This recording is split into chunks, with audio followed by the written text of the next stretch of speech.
여러분들은 누구라고 생각하고 하루하루를 살아가고 계시나요? 나는 어떤 사람이고, 나는 그러니까 무엇 하는 사람이 아니라 나는 누구인가 라는 질문입니다.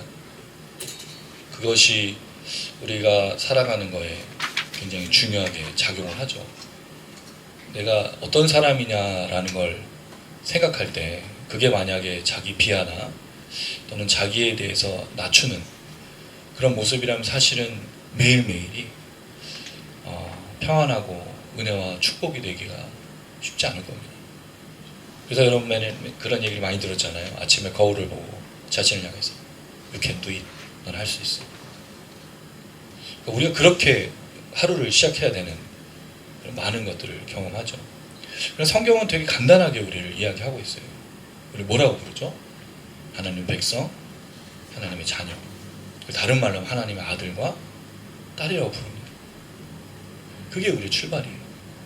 그게 우리의 시작입니다. 그것이 우리의 은혜죠. 그리고 그것이 우리의 축복입니다. 그냥 우리 은혜를 못 받는 게 아닙니다. 축복을 못 받는 것도 아니에요. 받고 있죠. 하루를 그렇게 시작하진 않는 거예요. 그런 거울을 보면서 나는 하나님의 아들이야. 나는 하나님의 딸이야. 난 하나님의 백성이야. 그렇게 하루를 시작하시나요? 천양지차예요, 사실. 성경은 이것으로 마무리하고 있어요.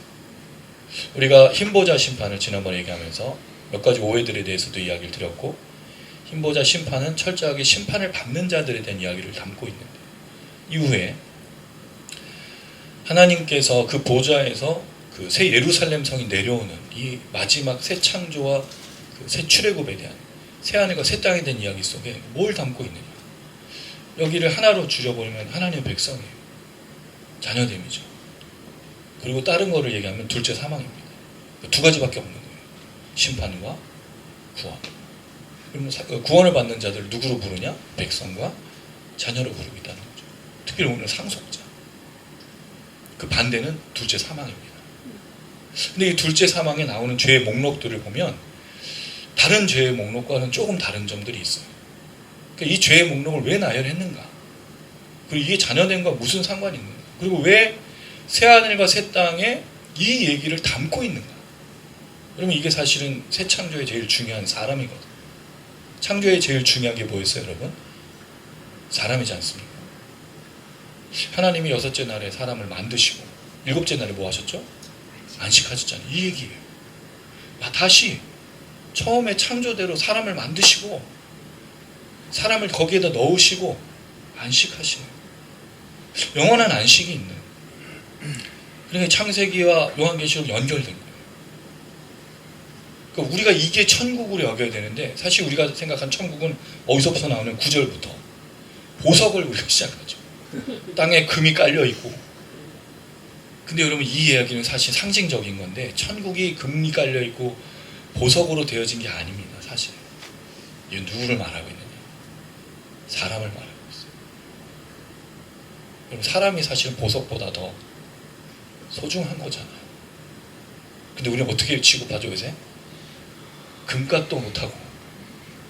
사람의 이 값이, 요새는 개들이 더 편한 삶인 것 같아요. 개팔자가 상팔자 아닌가요? 얘네들이 통일을 걱정하고 주식을 걱정하고 집을 걱정하고 그렇지 않잖아요. 근데 성경은 사람이 핵심이고 사람이 중심이고 사람이 보물이고 사람이 가치 있다라고 얘기를 하고 있어요. 근데 어느 순간부터 우리가 그 가치를 잃어버리고 다른 것을 채우기 시작하죠. 그래서 이 보석을 줘요. 또 뭐를 입죠? 옷을. 이 보석과 옷은 되게 중요한 얘기예요. 그래서 성경에 그것이 자신을 드러내는 거라고 생각하는 거죠. 성경은 그렇지 않습니다. 여러분이 소중하다고 말하고 있어요. 누가요? 내가 소중합니다. 내가 소중하지 않으니까 자꾸 뭐를 해야 돼? 분장하고 변장하고 여기다 씌우고. 사람들이 내 얼굴을 보는 게 아니라 뭘 보고 있죠? 옷을 보고 신발을 보고 가방을 보고. 아니에요. 벗어 던져야 돼. 소중한 건 여러분인 거예요. 근데 소중함을 완전히 잃어버렸어. 그러니까 자꾸 뭔가 씌우고 얻고. 근데 결국에는 뭐가 되죠? 하나님 앞에 설 때는 다 적신으로. 적신이 뭐예요, 여러분? 벌거벗음. 우리의 육체의 부활을 얻는 건 벌거벗음으로 입는 거예요. 굉장히 중요한 얘기를 하는 거예요. 내가 누구냐? 뭐로 시작하고 있느냐? 내가 얼마나 소중한 사람이냐. 근데 이 소중한 사람이랑 또 얘기를 하면 또 잘못 또 적용할 수도 있는 부분이긴 한데, 심판의 앞에 섰을 때 사람에 대한 새 창조를 얘기하고 있어요. 이건 분명히 어떤 사람인가를 말할 때 구원받은 사람에 대한 얘기를 아주 소중하게 다루고 있다는 거죠. 그럼 내가 구원받은 사람인가를 확신하는 게 아니라, 제가 뭐라고 말씀드렸죠? 구원은 증명하는 것이다. 구원의 확신을 우리가 가져야 될 필요가 없어요. 때로는. 왜? 감정은 흔들리거든. 그래서 구원을 증명하고 있으면 흔들리지 않습니다. 여러분, 내가 걸어온 길이 나를 증명하는 건 아닌가요? 내가 뒤를 돌아봤을 때 내가 왔던 모든 걸음들이 내가 어떤 사람인지를 말해주는 거 아니에요? 근데 그때 기분과 감정이 무엇이 그렇게 중요합니까? 내 길이 나를 증명하고 있는데, 내가 온 걸음이, 그리고 앞으로 걸어갈 걸음이 나를 말해주고 있는데, 이게 되게 중요한 것이다. 그래서 오늘 이 새하늘과 새 땅에 대해서 얘기할 때, 사실은 새하늘과 새 땅이지만 이건 뒤로 밀어두고 먼저 뭘 말해주고 있느냐? 사람이라는 거죠. 그 새하늘과 새 땅에 들어가는 사람이 누구인가를 말해주고 있다는 거죠. 우리가 중요한 거예요. 우리가 어떤 사람이냐가 중요한 거예요. 우리가 그날에 하나님의 부르심을 받아 이 예루살렘 성 안에, 하나님의 천국 안에, 새하늘과 새 땅에 들어갈 때 내가 누구인가가 중요하다는 거죠. 나는 어떤 걸음으로 걷고 어떻게 그 자리에 설 것인가가 중요하다는 거죠. 오늘 이 말씀을 그렇게 들어주시면 좋겠어요. 이 얘기는 굉장히 어려운 얘기이기도 하지만 또 쉬운 얘기예요. 되게 단편적으로 생각하면 굉장히 쉬운데 내용이 굉장히 많습니다. 사실 이거를 잘라서 할까 하다가 이제 그만하고 싶은 거예요. 다음 주에 끝내야지 이제. 그리고 이제 22장 넘어가서 우리 이제 요한계시록 끝내야 되지 않겠습니까, 여러분? 주님의 날은 이제 그만, 아니 말이 아닌 건 하는데 이제 좀 빨리 끝내자 이런 생각이 들어서 지체하지 않고 말씀을 준비했어요. 그래서 어제 되게 밤늦게까지 준비를 했는데, 구조는 새하늘과 새 땅이라는 1절 말씀을 시작으로 이야기가 되어지고요. 그 다음에 2절에 새하늘과 새 땅을 설명하는 내용이 나온 다음에 3절부터 8절까지는 세 가지의 하늘에서의 음성에 대해서 얘기하고 있어요. 이 세 가지 음성이 굉장히 중요합니다. 이걸 잘 들어주시면 좋겠어요. 자, 먼저 1절을 우리 한번 읽어보겠습니다. 시작. 또 내가 새하늘과 새 땅을 보니 처음 하늘과 처음 땅이 없어졌고 바다도 다시 있지 않더라. 자, 여러분, 왜 새하늘과 새 땅이 나오잖아요? 그럼 왜 새하늘과 새 땅을 설명하지 않을까? 굉장히 간단하게 넘어가잖아요. 그리고 뒤에 나오는 새하늘과 새 땅이 구절은 아니에요. 새 예루살렘 성이죠. 사실 이 새 예루살렘 성이 뭐냐라는 질문을 해요. 이게 물리적인 성, 거룩한 성을 말하냐? 아니면 성도를 말하냐라는 의견으로 두 가지로 나눠집니다. 근데 사실은 거룩한 성도 되지만 사실 성도를 말하는 게 더 맞다라는 생각들을 해요. 왜냐하면 2절에 보니까 거룩한 성 예루살렘이 뭐처럼 내려오죠? 신부처럼 내려오죠. 그럼 결혼식을 얘기하는 거잖아요. 누구와 결혼할 걸까요? 19장에 보면 어린 양의 혼인잔치라고 되어 있어요. 그럼 그 성과 예수님 결혼하는 건 뭔가 맞지 않잖아요. 성에 뭐 들어가시면 또 되겠는데, 상징적이라면 이 성은 아마 성도를 말하는 것 아니겠는가? 그래서 예수와 함께 연합하는, 교제하는, 결혼의 의미가 사실 여러분 연합과 교제잖아요. 이게 하나님이 성도와 함께 연합하고 하나됨을 아주 상징적으로 표현하는, 왜냐하면 결혼은 언약 관계이기 때문입니다. 사실 자녀와 부모는 언약 관계는 아니잖아요. 혈통인 거지. 근데 남편과 아내는 언약 관계이기 때문에 이게 성경에 있는 하나님의 백성과 하나님과의 관계를 제일 잘 설명해 주는 거예요. 근데 여러분, 그 언약을 누가 깨뜨렸죠? 사람이. 그랬으니까 하나님 그 언약을 유지하기 위해서 누굴 보내요? 아들을. 그래서 언약이 유지가 된 거예요. 우리는 이 언약을 유지할 방법이 없는데, 그래서 이 성을 뭐로 볼 것인가? 거룩한 성이냐? 예루살렘이냐? 근데 대부분은 다 성으로 봐요. 그래서 여러분 9절부터 23절까지 성을 보석이 깔려있는 이것으로 생각해서 우리가 그 성으로 들어가는 걸로 생각해요. 왜냐하면 여러 구절에서 성으로 들어가는 표현이 나와요. 실제로 21절에도 21장에도 보면 들어간다는 내용이 다 나오고 있어요. 24절 만국이 그리로 들어가리라. 또 26절 들어가겠고, 그러니까 성에 마치 들어가는 것처럼 표현하는 거예요. 근데 이 내용의 이게 상징이니까 거룩한 성 문자적인 게 아니잖아요. 그리고 여러분 이 성의 규빗이 12만 2천 뭐 이렇게 규빗이 되는데 그게 정방향이거든요. 내 몸 반듯한. 거기에 들어가는 숫자를 뭐 해서 그럼 성에 몇 사람이 들어갈 것이냐. 근데 생각해보면 지금 창세기부터 지금까지 인원들 중에 구원받은 백성들이 있을 거 아니에요. 그럼 그 성에 들어가려면 얼마나 커야 돼요? 상상할 수 없는 크기여야 되지 않아요? 그래서 이 거룩한 성을 문자적으로 말할 수 없다. 이건 상징적인 거룩한 하나님의 성, 새 예루살렘을 상징적으로 말하는 건데 성이라는 의미보다 뭐로 표현하는 게 성도들을, 왜냐하면 모든 건물의 개념이 신약으로 예수님을 통해서 바뀐 게 뭐냐면 건축물이 아니고 사람으로 바뀌었잖아요. 그렇죠? 예수님이 성을 허물어서 예루살렘 성전도 허무시고 자기가 성전 됐고 성도들도 하나님의 성전으로 부름 받았다면 이건 거룩한 성을 성도로 보는 게 좋지 않겠는가. 그래서 그 성을 이렇게 설명할 때 보석이, 그래서 여러분 성도들의 빛남을 보석과 비교하는 거예요. 여러분 그래서 12지파가 그 제사장의 갑옷에 12보석 있죠? 그렇게 표현하는 거예요. 건물의 개념보다는 공동체와 모임의 개념으로 말하고 있다는 거죠.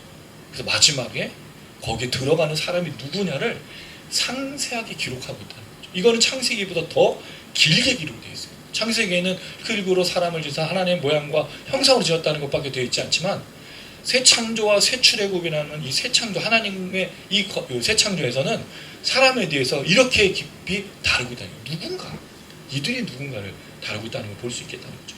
자, 그래서 새 하늘과 새 땅이 시작이 됐어요. 여기 창조하다는 말이 없다는 게 좀 독특해요.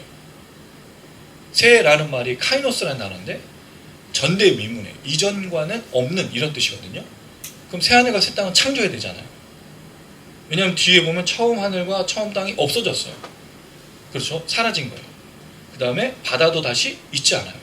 이 부분 우리가 지난 시간에 20장에서 땅과 하늘이 없어졌다는 내용을 어디서 봤었냐면 말씀을 한번 찾아보겠습니다. 11절 20장 11절 한번 봐주세요. 20장 11절 20장 11절 시작. 또 내가 크고 흰 보좌와 그 위에 앉으신 이를 보니 땅과 하늘이 그 앞에서 피하여 한데없더라. 이게 사라진 의미였잖아요. 찾을 수가 없으니까. 그럼 이 땅과 하늘은 완전히 없어진 것이다. 그래서 새 하늘과 새 땅이 시작돼서 만들어진 것이다 라고 볼 수 있는데, 그럼 새 하늘과 새 땅은 만들어진 것이냐 아니면 다른 의미가 있어요. 자, 21장 5절에 보니까 보좌에 앉으시는 하나님을 말하는 것으로 보여요. 만물을 새롭게 하신다고 되어 있어요. 그럼 만물을 새롭게 한다는 말은 거기에 모든 것들이 새로워지는 거죠. 그럼 새 하늘과 새 땅도 포함되는 거 아니에요? 그럼 새롭게 하는 거냐, 새로 만든 거냐, 이런 표현이 되는 거죠. 그럼 처음의 것 이전의 땅과 하늘, 그다음 바다를 포함해서 다 사라지고 새 하늘 새 땅, 비록 바다는 없지만 바다도 포함된 것으로 보여요. 근데 여기에 많은 얘기가 있어요. 이건 제가 지난주에 묵상으로 한번 드린 적이 있어요. 그 자세한 내용을 한번 확인해 주시면 되겠고, 바다를 뭐로 처리할 거냐의 문제가 있기 때문에, 그러나 바다도 분명히 땅과 하늘과 바다가 함께 사라지고, 근데 바다의 의미 또한 사망과 운부가 혼돈과 혼란, 악을 상징하는 것이기도 해요. 그래서 바다에 대한 설명이 여러 가지 있는데 우린 그것까지는 다루지 않고 묵상으로 제가 드렸으니까 그거를 참조해 주시면 좋은데, 어쨌든 이 부분이 새 하늘과 새 땅이 새로 만들어진 거냐 아니면 갱신된 거냐라는 질문을 할 수 있다는 거죠. 여러분 어떻게 생각하세요? 처음 것과 처음 땅과 처음 하늘 처음 바다도 없어졌어요. 그럼 이 없어졌다는 의미의 새 하늘과 새 땅과 새 바다가 나오면 과연 이것은 새로 창조하신 거냐, 두 번째는 아니면 갱신한 거냐, 어떤 의미가 여러분에게는 맞는 것 같습니다. 이게 사실 성경적인 질문인데 이 두 가지 논의가 굉장히 활발하게 이루어져 있어요. 어떤 사람은 새로 만든 거야, 어떤 사람은 아니다, 갱신한 거야. 어떻게 생각하세요? 과연 제가 목사님 이거를 결정할 수 있을까요? 근데 질문할 수 있는데 할 수 있어요. 어떤 게 맞는 것 같습니까? 새로 지은 거? 네, 새로 지은 파. 여기는 갱신파입니까? 이쪽 나뉘어졌어요. 지금 마치 보좌를 두고 좌와 우가 나뉘어져 있는데, 새로 지어진 것으로도 볼 수 있는데 저는 개인적으로 갱신의 무게를 둡니다. 왜냐하면 여러분 우리가 천국을 맞이할 때, 새하늘과 새 땅이 시작될 때 어디서 맞이할까요? 새로운 하늘, 새로운 땅이라 그랬잖아요. 그럼 이 지구 말고 다른 데일까요? 만약 이 문제가 생기는 거예요. 새로운 하늘, 새 땅이면 완전히 천체 우주 만물 다 갈아엎고, 왜냐하면 이게 타락했기 때문에, 피조물 영향을 받았기 때문에 다 뒤집어 엎고 다시 만들어요. 땅과 하늘이 그냥 지구만 말하는 게 아닌 거잖아요. 그걸 말하는 거겠냐. 근데 그렇게 보이지 않는 게, 여러 구절을 보면 갱신의 의미를, 이사야서에도 그렇게 나오는데 이 자세한 얘기는 드리지 않겠어요. 왜냐면 이걸 설명하면 길어지기 때문에 이건 주중에 묵상으로 드릴게요. 어쨌든 간에 갱신하는 게 조금 더 맞지 않겠는가. 왜냐면 우리도 이걸 제일 잘 보여줄 수 있는 게 부활에 대해요. 우리는 새로운 피조물이죠. 근데 여러분, 우리의 부활을 입는 게, 이 육체가 죽지만 우리 영혼은 그대로잖아요. 새 몸만 입는 거지. 우리가 바뀌는 게 아닙니다. 새 창조라고 하지만 사실은 갱신의 의미로 보는 게 훨씬 더 맞다라는 거죠. 우리 육체를 비할 때. 그리고 이 땅과 이 지구가 사라지는 것보다는 하늘에서 새 예루살렘이 내려오는, 성도들이 내려오는 것처럼 보면 지구상이 완전히 이 지구가 새롭게 되는 의미가 아니겠는가. 여기에는 이제 여러 가지 이 논란도 있고 또 그 논의도 있지만, 그렇게 보는 게 더 낫지 않겠느냐. 근데 이걸 길게 설교하지 않아요. 중요한 건 새하늘과 새 땅이 없어졌다는 거예요. 아니, 처음 것과 처음 바다, 이것이 사라지고 새하늘과 새 땅을 보게 되었다는 거죠. 어느 순간 보게 된 거예요. 이게 지어졌다, 창조됐다는 말을 하지 않고 보게 된 거죠. 자, 그리고 나서 본 것이 거룩한 성 예루살렘이 하늘에서 내려오는데 준비했어요. 이 준비하다는 단어가 주로 혼인잔치에서 신부의 준비를 말할 때, 남자는 주로 뭐를 준비하죠? 포도주와 먹을 걸 준비해요. 여자는 자신을 갖고요. 그래서 신부의 제일 중요한 게 뭐죠? 신부의 보석과 옷입니다. 그래서 여러분, 그 300데나리온을 향유로 부은 여자 기억하죠? 그게 그 여자의 결혼 집창금이거든요. 뭘 준비한 거예요? 자신을 준비한 거를 예수께 바친 거예요. 전부를 바친 거예요. 이 얘기를 하는 거죠. 그럼 이 거룩한 성 예루살렘은 사실은 실제적인 물리적인 성이 내려온 것보다는 하나님의 백성들이 지금 마치 결혼을 앞두고 있는 신부처럼 내려오는, 그리고 여기 단장하다가 되어 있어요. 단장하다는 말은 치장하다, 꾸미다는 뜻이거든요. 여러분, 결혼식 날 신부가 제일 뭐 하죠? 아침부터 가서 머리 올리고, 제가 이제 결혼 그날 이거 핀 뽑다가 잠들었어요. 핀이 몇백 개가 들어가 있는 거야. 이 머리를 올리고 하는데 진짜 핀 뽑다가 힘들어가지고 우리 그날 첫날 그냥 잠들었어요. 이거 뽑느라고. 그러니까 그만큼 치장을 많이 하고, 우리 그 결혼식에 꽃은 신랑이 아니죠. 신부가 꽃이잖아요. 거기서 신부의 드레스. 근데 이게 당시에도 신부를 그렇게 치장해서 하는. 그래서 이 모습이 마치 마지막 심판, 흰보자 심판이 끝나고 철저하게 둘째 사망이 일어서 사탄과 모든 악의 군을 다 죽인 다음에, 심판한 다음에 일어나는 일이 뭐냐? 새로운 신천신직. 신천지 가만 안 두겠어요. 신천신직 우리 거예요. 우리 거. 우리가 쓸 수가 없잖아. 이걸 쓸 수가. 신천신지가 생기고 거기에 살 수 있는 사람들이 지금 내려오고 있는 거예요. 가득하죠. 마치 하나님이 에덴 동산에 사람을 만들어서 들여보내는 것처럼 그 창조가 이루어지고 있는 거예요. 우리도 그렇게 들어갈 거예요. 우리도 그 천국의 그 하나님의 나라에 다시 새 창조된 새 육체를 입고, 부활의 육체를 입고 거기에 들어갈 거예요. 이제 다시. 그래서 마치 제가 그 얘기 드린 적 기억나시죠? 처음처럼. 이것도 빼앗겼어. 왜? 소주 회사가 왜 처음처럼. 이게 성경적인 거예요. 처음처럼. 푸토코스. 처음에 첫 번째 거. 처음으로 다시 돌아가는 그 역사. 그래서 여러분, 우리가 이 사이에 굉장히 중요한 거, 요 처음으로 돌아가고 새하늘 새 땅이 시작되는데, 그거를 어떻게 표현했느냐? 4절. 처음 것들이 다 지나갔습니다. 지나갔다는 말은 가다 오다 이런 아페코마이라는 단어인데 사라졌다는 뜻이죠. 그렇게 없어지고 가버린 거예요. 처음 갔어. 근데 여러분, 이 얘기를 잘 들어주시면 좋겠는데, 다 지나갔다라는 말을 왜 쓰고 있느냐? 그 앞에 표현이 모든 눈물부터 나와요. 자, 요거는 좀 이따 설명을 드리는데, 자, 3절 한번 읽어보겠습니다. 첫 번째 이제 하늘의 음성이 시작됩니다. 3절입니다. 시작. 내가 들으니 보좌에서 큰 음성이 나서 이르되 보라 하늘의 장막이 사람들과 함께 있음에 하나님이 그들과 함께 계시니 그들은 하나님의 백성이 되고 하나님은 친히 그들과 함께 계셔서. 자, 여기 여러분 보면 함께 계신다는 말이 2번 나오죠. 3번 나오네요. 사람들과 함께, 하나님과 함께, 그 다음에 친히 그들과 함께. 이게 핵심입니다. 천국이 뭘까요? 천국은 건물이 아닌 거예요. 뭐 개털 모자 쓰고 뭐 아파트 살고 이게 아니에요. 개털 모자, 그놈의 개털 모자. 도대체 그 개털 모자는 왜 나왔는지, 도대체 이 성경을 왜 그렇게 해석했는지 이해가 안 되는 게, 제가 요한계시록을 보면서 너무 오해하고 있는 게 많다라는 거예요. 천국에 대해. 천국이 왜 천국이죠? 하나님이 계시기 때문이에요. 이게 3번 나와. 사람들과 함께, 그들과 함께, 친히 그들과 함께. 친이라는 말은 사실은 그가 함께 계신다는 말인데 헬라어 동사는 주어를 포함하고 있어요. 그럼 그가라는 말이 원래 있어. 근데 다시 인칭대명사를 썼다는 말은 강조하는 거죠. 그가 하나님이 함께 하신다 라는 말을 쓰고 있다는 거죠. 그런데 여러분 이 표현을 2가지로 표현했어요. 첫 번째는 장막으로 표현한 거예요. 장막이라는 단어는 스케네, 천막이죠. 이게 언제 시작됐습니까, 여러분? 창세기 에덴 동산이니 하나님이 사람과 함께 거느리신 장소였죠. 하나님이 거기서 거하는, 이 거하다는 말은 사는 거예요. 그냥 잠시 쉬었다 가는 게 아니에요. 유목민이 아닙니다. 근데 이건 분명 하나님이 정착하려고 사람들에게 만들어주신 거예요. 근데 문제는 뭐였죠? 사람들이 3장 8절 하나님이 동산을 거니시는데 아담과 하와가 범죄하고 나서 하나님의 거니시는 소리를 듣고 뭐하기 시작했죠? 두려워서. 근데 무엇 때문에? 벌거벗어서. 여러분, 벌거벗었다는 말이 무슨 뜻이에요?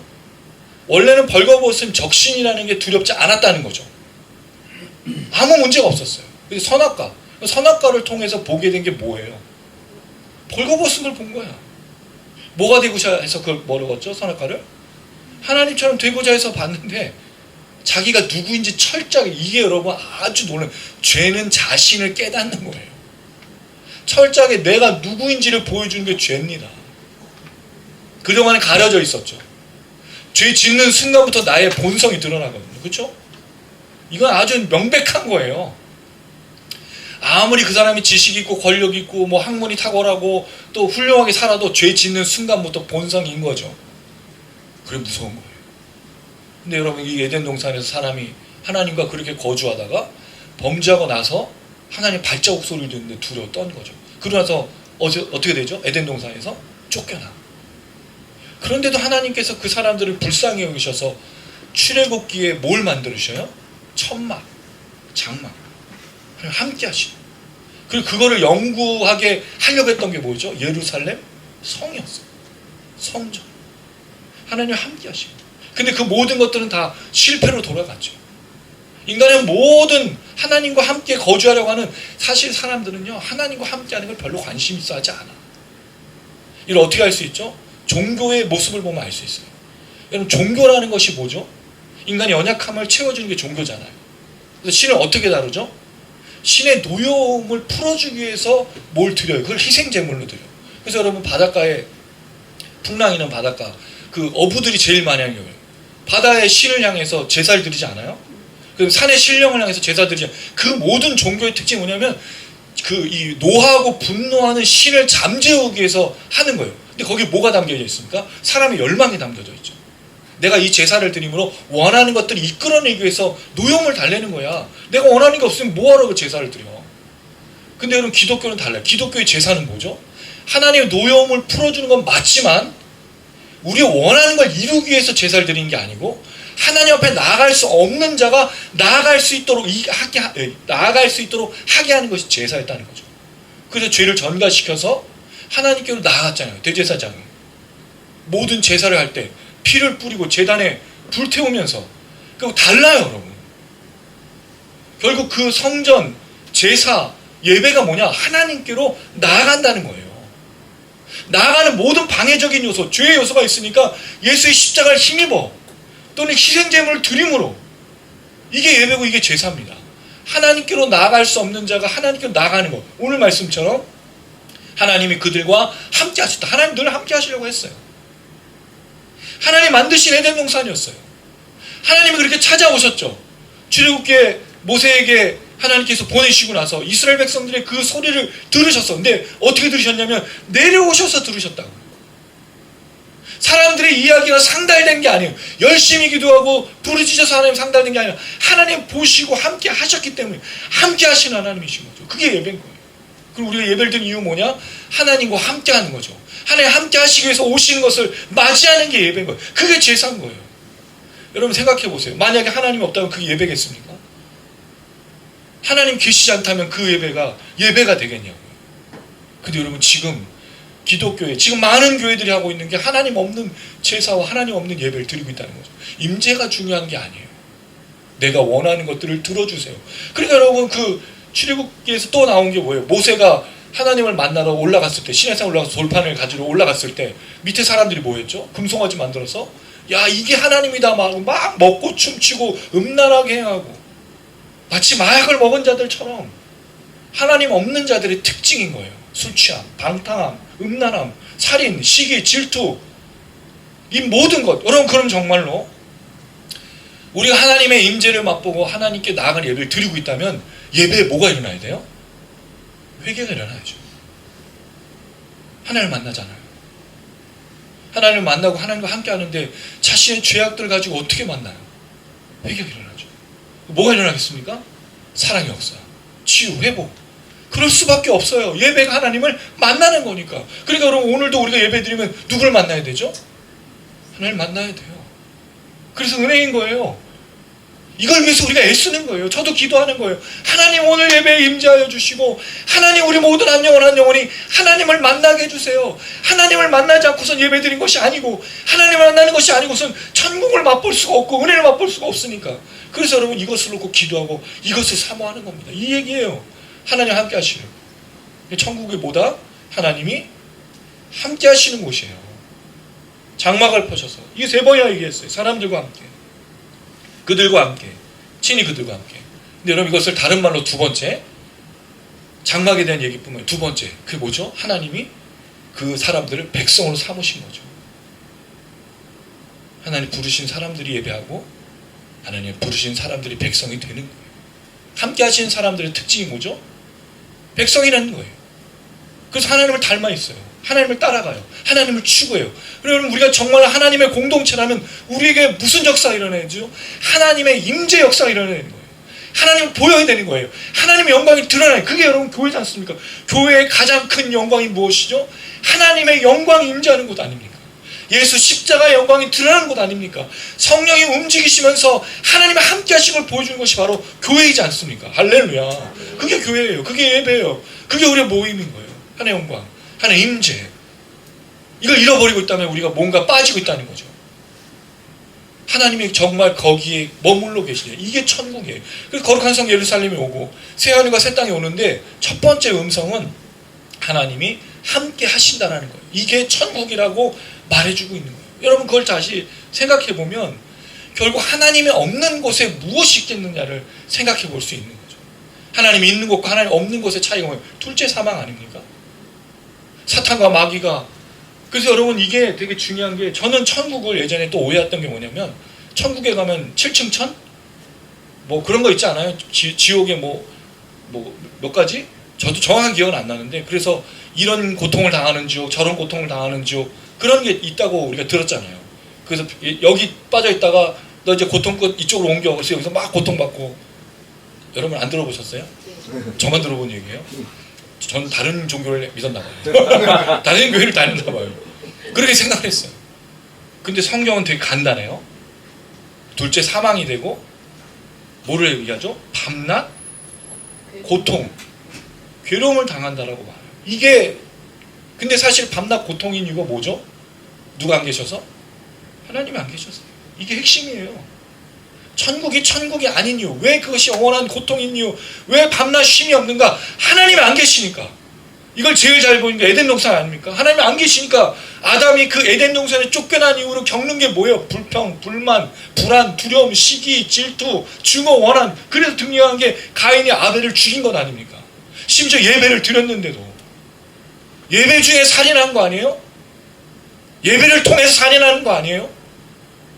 하나님 없으면 그렇게 되는 거예요. 이게 가인의 철저한 모습이죠. 그래서 가인의 계보를 보면 하나님 없는 삶이 어떤 것이 너무 잘 보이죠. 근데 신기한 건 가인이 하나님이 없는 삶을 보여줄 때 거기에 뭐가 있어요? 기술이 있어요. 기술자들이. 청동기술, 철기기술, 그 다음에 음악기술, 문화 모든 게 있어. 발전했어요. 근데 뭐가 없어? 하나님 없잖아. 근데 가인의 다른 계열의 사람들은 아무 얘기가 없어. 어떤 얘기만 있죠? 자녀를 낳고 죽은 것밖에 없는데 핵심적인 인물 있잖아요. 에녹. 하나님과 평생 동행하다가 부르심 받은 사람. 무슨 차이가 있어요? 기술의 차이, 문화의 차이, 수많은 걸 누리는 이 세상의 삶을 살아가는 사람들이 있지만 뭐가 없는 거예요? 하나님이. 근데 이 사람들은 그런 얘기는 없지만 뭐가 있어요? 하나님이. 다른 거예요. 누가 있느냐는 거죠. 누가 인지하느냐는 거죠. 누구를 바라보냐는 거죠. 물론 이렇게 얘기하면 그럼 목사님 우리가 즐거움도 또는 어떤 문화도 누리지 이 얘기가 아니잖아요, 여러분. 하나님 없는 삶이 문화가 무슨 소용이 있습니까? 하나님 없는데 기술이 있으면 무슨 소용이 있어요? 그 기술로 뭐 하죠? 죽이잖아요. 이 AI가 왜 무서울까요? AI 끝이 무엇인지 모르기 때문입니다. AI는 하나님이 없잖아요. 양심도 없고 상식도 있는 게 아니에요. 사람이 부여한 걸 가지고 데이터를 형성해서 답할 뿐입니다. 최근에 어떤 교수님이 이 AI의 단점을 한 가지로 단도직입적으로 하나 말한 게 있어요. 너무 똑똑하다는 거예요. 그래서 원어를 분석을 해서 어떤 자료를 찾아달라고 했는데 놀라운 건 이 AI가 그 자료에 없는 걸 원문으로 만들어가지고 속인 거죠. 마치 그 원문에 있는 것처럼 속여서 대답을 한 거예요. 교수님이 충격을 받은 거예요. 너무 편리하고 좋은데 가만히 있다가 당하겠구나. 여러분 정보가 잘못되면 어떻게 돼요? 끝나는 거잖아요. 여러분. 대부분이 다 정보가 잘못돼서 문제 있는 삶을 살지 않아요? 그래서 여러분 우리가 책을 놓으면 안 돼. AI가 발전하더라도 이용할 수 있지만 우리가 철저히 공부하고 연구하고 애쓰고 수고하는 걸 놓치면 안 돼. 그래서 여러분 다시 책 읽어야 돼. 무식해지면 안 되는 거예요, 여러분. 굉장히 중요한 겁니다. 이게 지금 마지막 때 일어나는 천국에 대한 이야기와 연결되고 있다는 게 되게 무섭다는 거죠. 한편으로. 그럴 때 이 보좌에서 하나님의 장막, 천국이 무엇인지를 분명하게 말해주고 있어요. 또한 천국은 하나님의 함께 하심으로 어떤 일이 일어났냐? 4절 읽어보겠습니다. 시작. 모든 눈물을 그 눈에서 닦아주시니 다시는 사망이 없고 애통하는 것이나 곡하는 것이나 아픈 것이 다시 있지 아니하리니 처음들이 다 지나갔습니다. 자, 여기 보면 하나님의 함께 하심으로 일어나는 역사 첫 번째가 뭐느냐? 모든 눈물을 닦아주신다고 되어 있어요. 이 닦아주다는 말은 엑살레이포라는 동사인데요. 지워버리다, 씻어내다, 닦아내다. 근데 좀 이 표현이 좀 문학적인 게 눈에서 닦아주시는. 그 마치 여러분 드라마에서 여자 주인공한테 남자 주인공이 눈물 흘리고 있을 때 눈물 이렇게 싹 닦아주는, 얼굴을 어루만지면서. 사람들이 말해 문학적인 게 없어 말이야. 드라마에서 그러잖아요, 여러분. 이렇게 막 이렇게 닦아주면서 어루만져주면서. 그 표현 같이 보이지 않는 거죠, 여러분들. 저는 그렇게 보이는 거예요. 하나님이 눈물을 이렇게 닦아주시는 거예요. 여러분, 하나님은 어떤 분이실까요? 여러분에게 하나님은 어떤 분이세요? 어떤 분은 하나님이 굉장히 무서운 분, 어떤 분은 하나님이 굉장히 요구만 하시는 분. 왜? 제가 말했던 여러 가지. 회개하지 않으면 죽일 것 같고, 뭔가 바치지 않으면 두려운 분 생각하는데 그렇지 않아요. 만약에 하나님 그러셨으면 여러분은 우리는 살아남을 수가 없어요. 지금까지 버틸 수 있는 사람이 한 사람도 없는 거예요. 하나님은 그런 분이 아니죠. 모든 눈물을 닦아주시고, 또 하나님 어떤 분이시라고요? 다시는 사망이 없어요. 따나토스. 죽음이라는 단어죠. 죽음이 없어요. 자, 그 다음에 뭐가 없죠? 애통. 애통은 통곡입니다. 통곡이 없어요. 그 다음 또 뭐가 없죠? 예, 곡하는 것. 곡하는 것은 절규입니다. 절규. 그 다음에 예, 아픈 것. 아픈 것은 사실은 그냥 질병에 대한 얘기도 다루고 있지만 수고입니다. 왜 아프냐면요, 열심히 살았기 때문이에요. 자, 그럼 여러분 만약 이것을 그냥 이렇게 보면 천국은 어떤 곳이죠? 지금 처음껏 다 지나갔으니까 이 땅에서 누리는 질병, 또 슬픔, 죽음, 이런 모든 것들에 대한 것을 얘기할 수 있는데 그렇지가 않아요. 그걸 포함하고 있지만 더 중요한 게 무엇이겠습니까? 이 부분이에요. 하나님이 함께 하신 백성들에 대한 얘기라는 거죠. 여기 나오는 모든 눈물과 여기 나오는 사망과 애통과 곡하는 거, 아픈 것이 뭐와 관련되어 있을까요, 여러분? 하나님을 위해서 살아가는 사람들에 대한 모든 모습들이에요. 우리 요한계시록 2장부터 3장의 요한계시록 교회들을 살펴봤죠. 그리고 여러분 핍박이 언제부터 시작됐습니까? 계속된 재앙들, 7 나팔, 7 대접, 7또 뭐가 있어요? 뭐가 있었지? 7 대접, 7 나팔, 7 인. 네, 7인의 재앙으로 해서 형벌이 내렸잖아요. 그 수많은 고통 속에 사람이 살아가죠. 그때 고통을 당하는 대부분의 사람들이 누구였냐면 하나님의 백성들이었어요. 특별히 12장에 큰 붉은 영이 땅으로 쫓겨나서 속이잖아요. 미혹하잖아요. 그때부터 시작된 게 뭐죠? 짐승의 우상에 절해야 돼. 그리고 짐승의 표를 받아야 돼. 그때부터 시작된 그 고통. 그리고 11장에 나온 두 증인의 고통. 수많은 고통들이 있을 때 하나님의 백성들이 겪었던 그 모든 눈물을 닦아주시는 거죠. 그리고 다시는 순교의 죽음이 없다고 말해주는 거죠. 그리고 다시는 수고하거나 다시는 애통하는 통곡이 없을 거라는 거죠. 다시는 견디고 인내하는 것이 없을 거라는 거예요. 누구에 대한 얘기죠? 하나님의 백성들. 믿음으로 끝까지 인내하며 살았던 사람들에 대한 이야기라는 거죠. 저는 그렇게 보고 싶습니다. 그냥 이 땅에서의 모든 것이 사라진다기보다 이 요한계시록 읽고 있었던 당시에 핍박을 당했던 사람들에게 다시는 이게 너희들에게 없을 거예요. 끝까지 뭐 하라고요? 인내하고 참고 믿음으로 견디라는 거죠. 그래서 여러분 이 5절 말씀에 보좌에 앉으시니까 두 번째 말씀할 때 만물을 새롭게 하노라 한 다음에 이렇게 얘기했어요. 이 말을 신실하고 참되니 기독하라. 신실하고 참되니가 뭐죠? 피스토스, 충성되고 진실하다는 뜻이에요. 알레테이아, 진리, 정직, 참이라는 뜻이에요. 무슨 말이죠? 하나님의 말씀은 정직해요. 진실해요. 신실해요.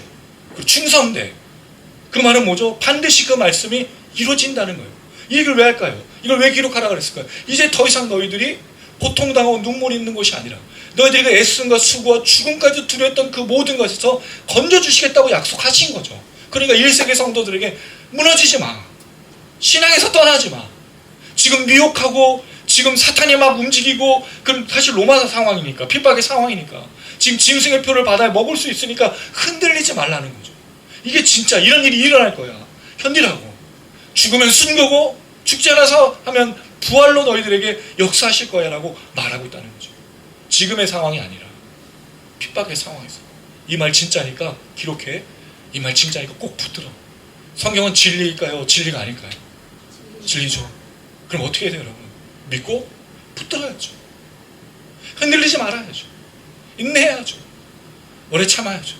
이 땅을 살아가는 모든 어려움과 눈물과 괴로움과 고통과 슬픔이 나를 주장하지 못하게 마음을 잡아야 돼요. 안 그러면 휘몰아치는 마치 산더미처럼 오는 쓰나미에 사람이 살아남을 수가 없잖아. 그 풍랑이 한번 치면 그냥 넘어지는 거. 이제는 그러지 말아야 된다는 거죠. 이제는 붙들어요. 단단하게 서서 말씀의 깊이 뿌리를 받고 어떤 말이 들려도 안 들려요. 뭐만 들려야 돼요? 하나님의 음성만. 여러분 주변에 거 신경 쓰는 게 무슨 의미가 있어요? 오늘도 아침에 예배나 뭘 할 때마다 시작되는 여러 가지 일들. 근데 그런 얘기들을 들을 필요가 없잖아요. 선택하면 돼. 내가 이걸 굳이 들으면 뭐가 시작되죠? 감정이 불안해지고 화가 나고 멈춰요. 더 이상 넌 나를 주장할 수 없어가야 되는데 흔들리죠. 그 얘기 확 쥐꽂혀. 계속 옆에서 그 사탄이 그거는 얘 막 넌 이러고 있어. 근데 옆에서 흰 천사가 그렇지 않아 막 마치 그런 것처럼 계속 우리 마음을 정하는 게 중요한데 사실 우리 마음은요 모래 위에 지운 것 같아요. 굳건하지 않아. 그러니까 어디다가 우리 마음을 세워야 되죠? 말씀. 그래서 말씀을 읽는 거예요. 성경 통독 100번이 아니고 흔들릴 때마다 말씀을 펴는 거죠. 근데 자 이제 우리는 어디를 펼까요? 이제 요한계시록을 펴는 거죠. 예전에 요한계시록 펴면 죽을 것 같았는데 이제 요한계시록을 펴면 은혜가 막 넘치지 않습니까? 네, 할렐루야. 네, 또 멍석 말아가지고 지금 이게 펴면 그렇지. 1세기 성도들이 이랬는데 하나님의 말씀 지켰지. 흔들렸지만 살았지. 나도 읽고 흔들지 말아요. 마지막 새하늘과 새 땅. 하나님 함께 하셔. 이제 눈물이 없어. 눈물인 것처럼 우리를 속이죠. 마치 빼앗기는 것처럼 우리를 흔들어요. 여러분 이게 한두 개겠습니까?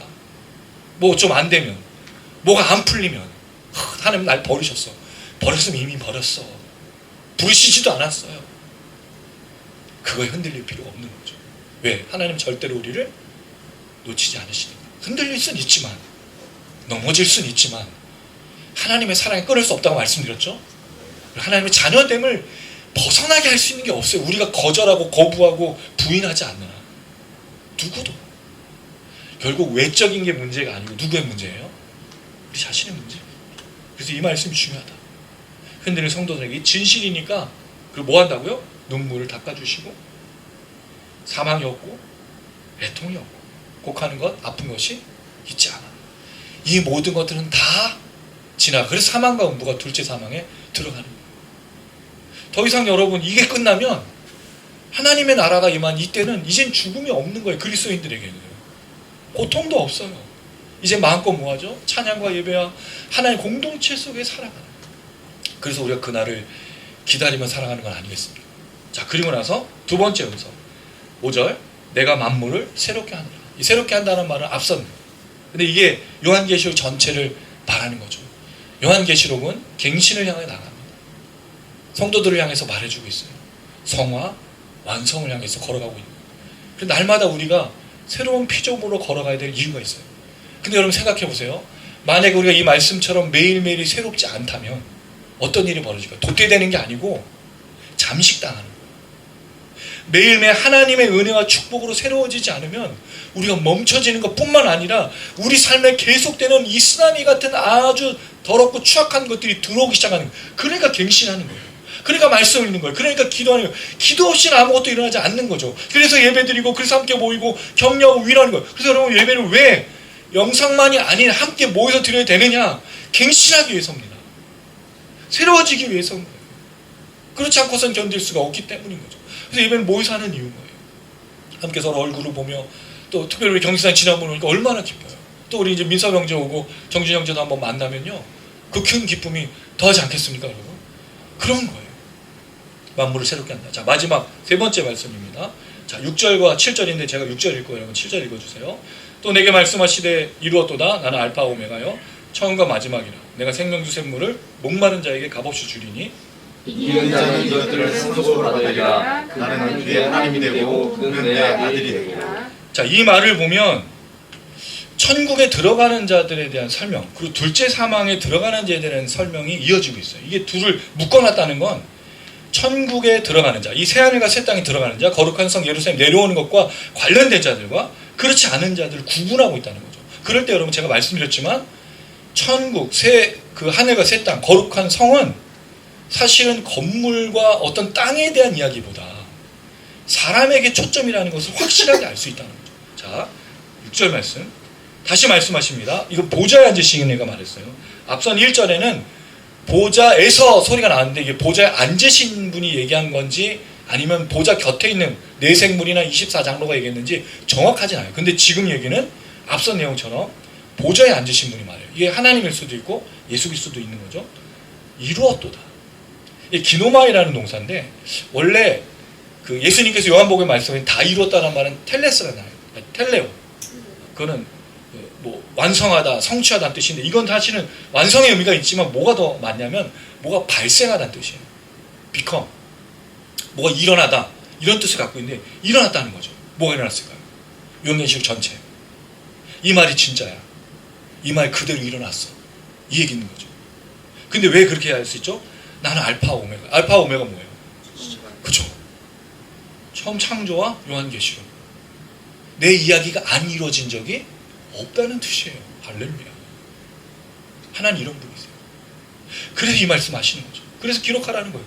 내가 처음과 마지막이고 내가 알파 오메가. 내가 처음부터 지금까지 다 이뤘어. 내 이야기가 이루어지지 않은 것이 없다라고 말씀하신 거죠. 자, 그러면서 뭘 얘기했느냐? 생명수 샘물을 목마른 자에게 값없이 줄 것이다.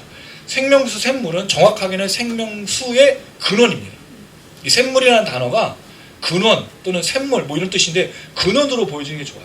근데 이 말은 사실은 굉장히 중요한 얘기죠. 왜? 생명수 샘물을 누구에게 줘요? 목마른 자에게 어떻게 줍니까?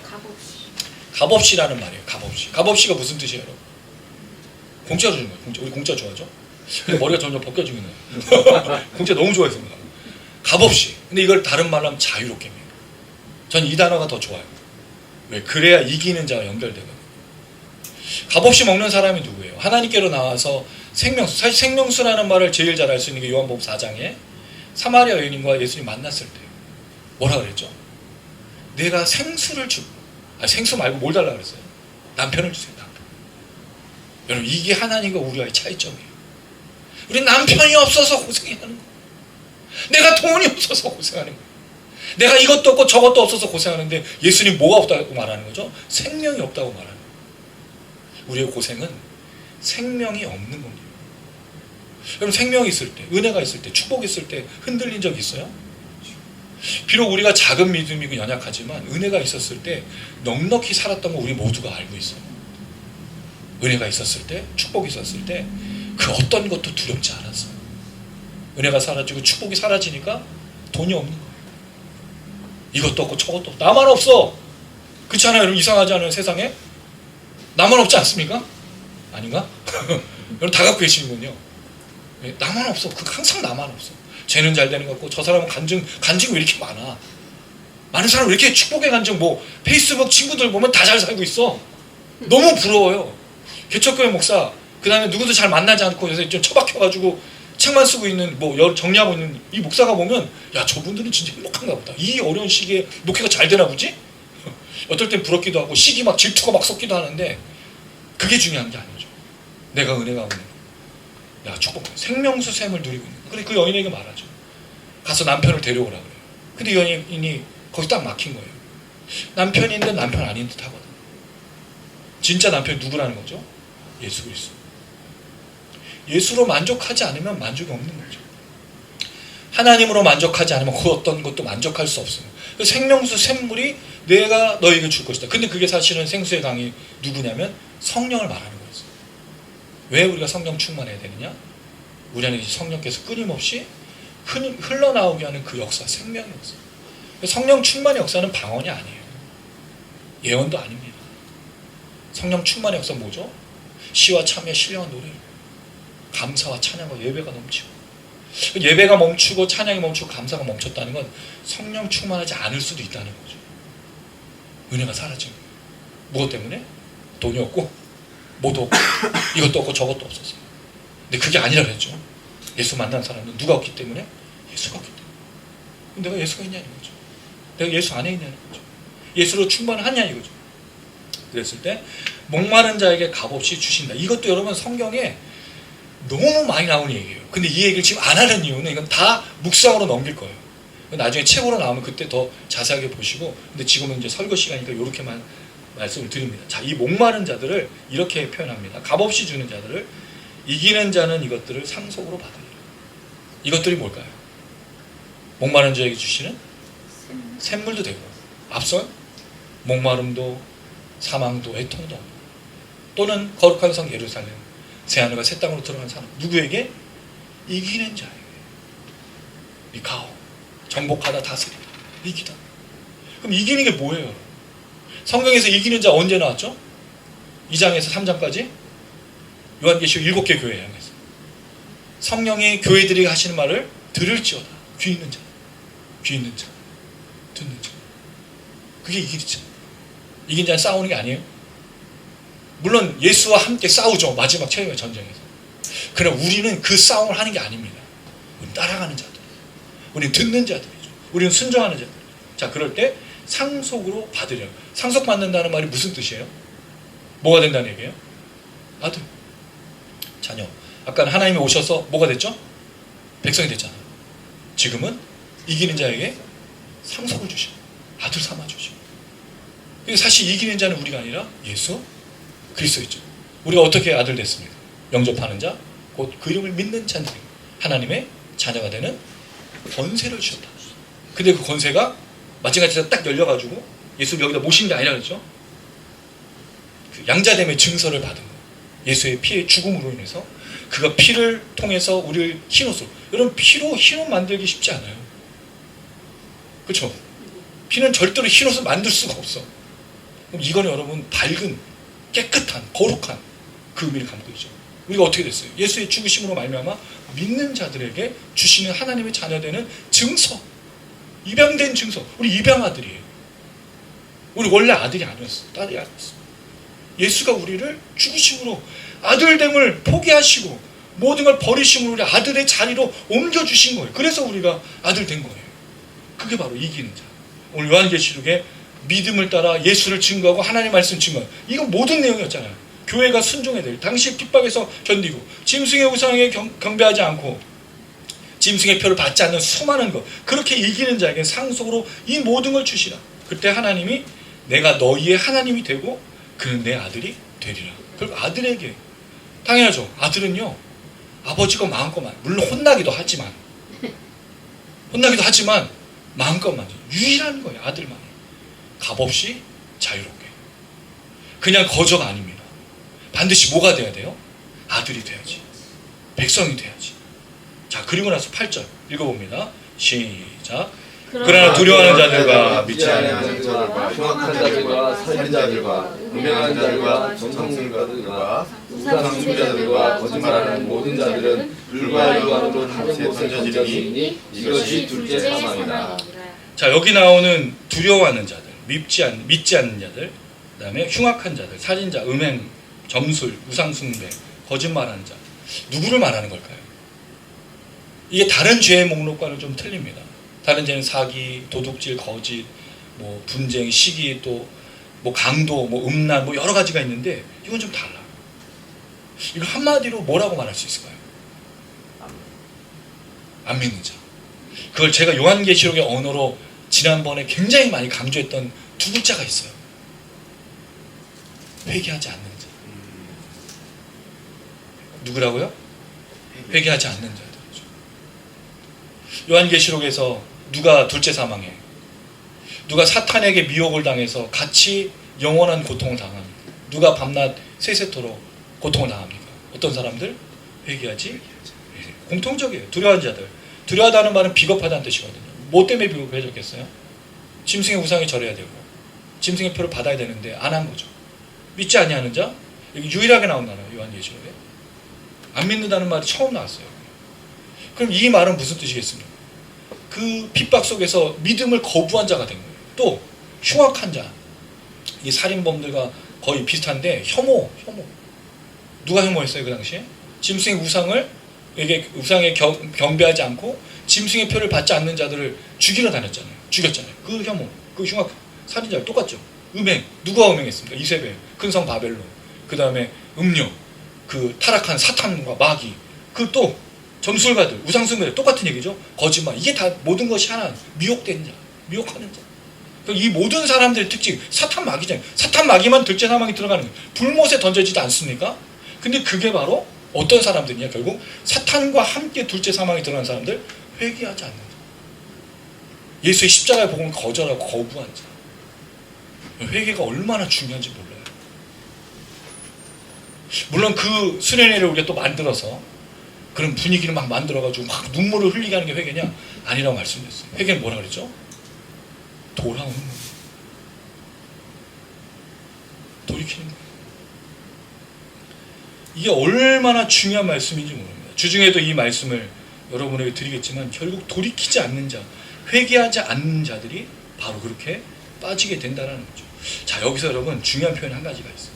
이게 저는 좀 아쉬운 거예요. 한글 성경의 번역이 아쉬운 거예요. 여기 타는 모습 던져진다고 되어 있잖아요. 던져진다는 말이 없어요. 대신 여기다 뭐를 썼냐면 목, 부분, 유산이라는 단어를 썼어요. 다시 말하면 이 모든 자들은 불과 유황 안에서 그 몫을 찾으리라가 되는 거예요. 원래는. 물론 찾으리라는 말은 없지만. 왜? 앞에 상속자 나오잖아. 믿는 자, 이 모든 걸 견디고 인내한 자들은 아들이 되고 상속자가 되지만, 그렇지 않고 회개하지 않는 이 모든 자들은 불과 유황에서 자기의 몫을 찾는 거예요. 이게 더 정확한 표현 아니에요? 번역이 잘못됐어. 이게 요한계시록 말하는 거예요. 어디서 유산을 찾아? 불과 유황 타는 곳에서. 이게 얼마나 심각한 거예요. 누구에게? 회개하지 않는 자. 이게 세 번째 음사예요. 말씀을 맺겠습니다. 그럼 오늘 천국에 대해서 얘기해봤어요. 그리고 천국에 들어간 사람이 누구고, 천국에 들어가지 못한 사람이 누구인지 생각해봤어요. 누가 천국에 들어가죠? 하나님 함께 하신 하나님의 백성, 상속받는 이기는 자, 결국 회개하는 사람이에요. 누가 이기는 겁니까? 결국 모든 죄악에 대해서 회개를 통해서 하나님 앞에 은혜를 구하는 사람, 돌이킨 자. 이게 돌이키라는 말이 사실은 굉장히 중요한 단어인데, 이건 제가 주중의 말씀으로 드리도록 할게요. 우리가 왜 유산을 받죠? 왜 우리가 상속을 받죠? 돌이켜 회개했기 때문입니다. 그게 누구예요? 그 둘째 아들이 아버지를 기억하고 돌아왔을 때 아버지가 뭐라고 그러죠? 잃어버렸다가 찾은 아들이라고 부르잖아요, 거기서. 그럼 이 아이에게 다시 몫을 줘. 원래 줬잖아. 다 잃어버렸잖아요. 근데 또 주잖아. 그래서 그 첫째 아들이 아버지한테 나는 왜 옆에 있는데 아무것도, 너는 내 거고 내가 네 거잖아, 이렇게 얘기하잖아요.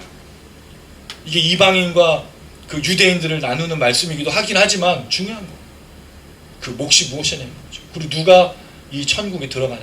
더 중요한 건 우리가 주목해야 될 게 천국이 어떤 곳이냐 설명보다 천국에 누가 들어갈 수 있느냐를 더 많이 생각하면서 우린 과연 천국에 합당한 사람으로 살아가고 있는가. 어떻게? 하나님과 함께 이기는 자로, 상속받은 자로 그 생명수 생물을 마음껏 누리면서. 그래서 여러분 말씀드렸어요. 우리에게 없는 것이 무엇인지를 결정해야 된다고.